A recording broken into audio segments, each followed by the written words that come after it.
Bueno, bienvenidos a este primer episodio de lo que vamos a llamar Derechos en la Vida Real. Mi nombre es Valentina Navarro, soy una de las personas que va a estar aquí acompañándolos, conduciendo este espacio para ustedes, para nosotras, pero no estoy sola. Hola, mi nombre es Sofía Venecia y junto a Vale hoy queremos iniciar este podcast con un tema que me parece algo controversial, pero sé que a más de uno les interesa.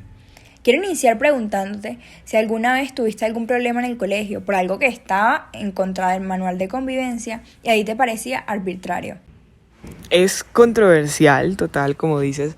Yo creo que como mujeres, una de las cosas que siempre nos molestó sobre el colegio fue la prohibición de uñas pintadas o de pronto el tema del uso del uniforme.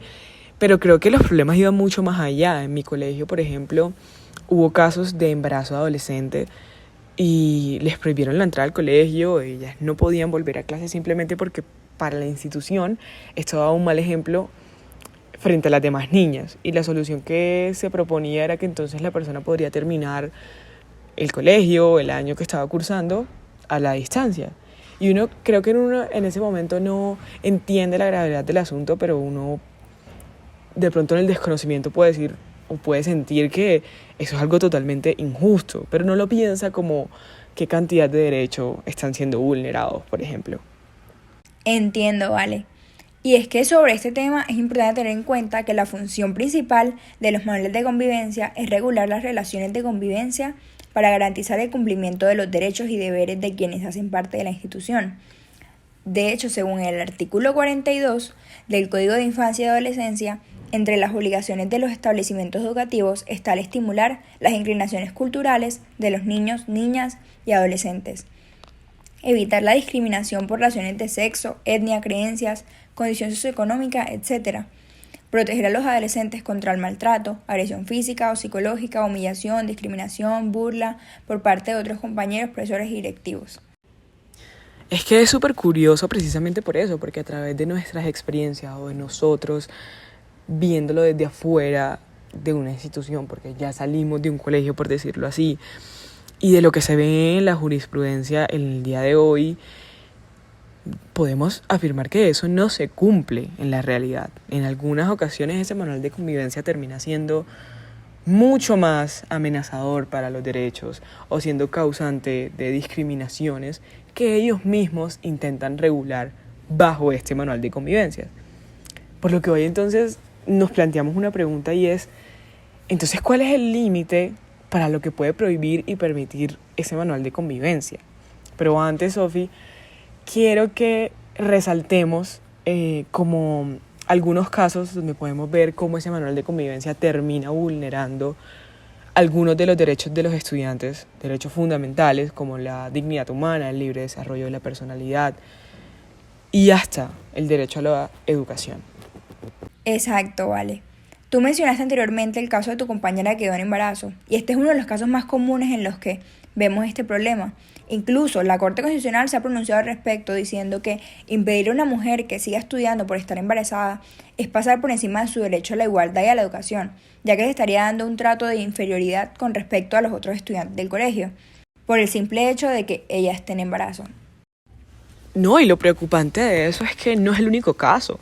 Una de las principales normativas conflictivas del manual de convivencia son los uniformes, la apariencia, la religión, la identidad de género de los estudiantes sobre todo.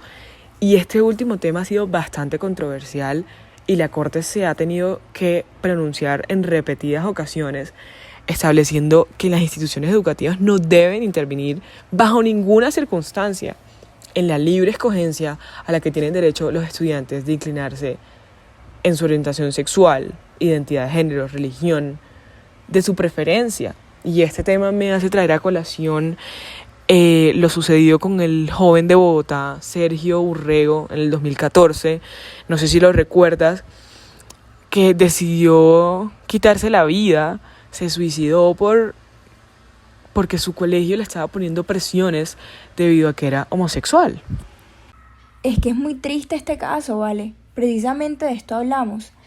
Y refiriéndonos a la Corte Constitucional en la sentencia T-618 de 1998, la Corte reitera y enfatiza nuevamente que los manuales de convivencia acordados en las instituciones educativas no prevalecen sobre los principios, valores y normas de la Constitución política y por ende no pueden imponer o exigir reglas que desconozcan o vulneren o amenacen los derechos fundamentales de los alumnos.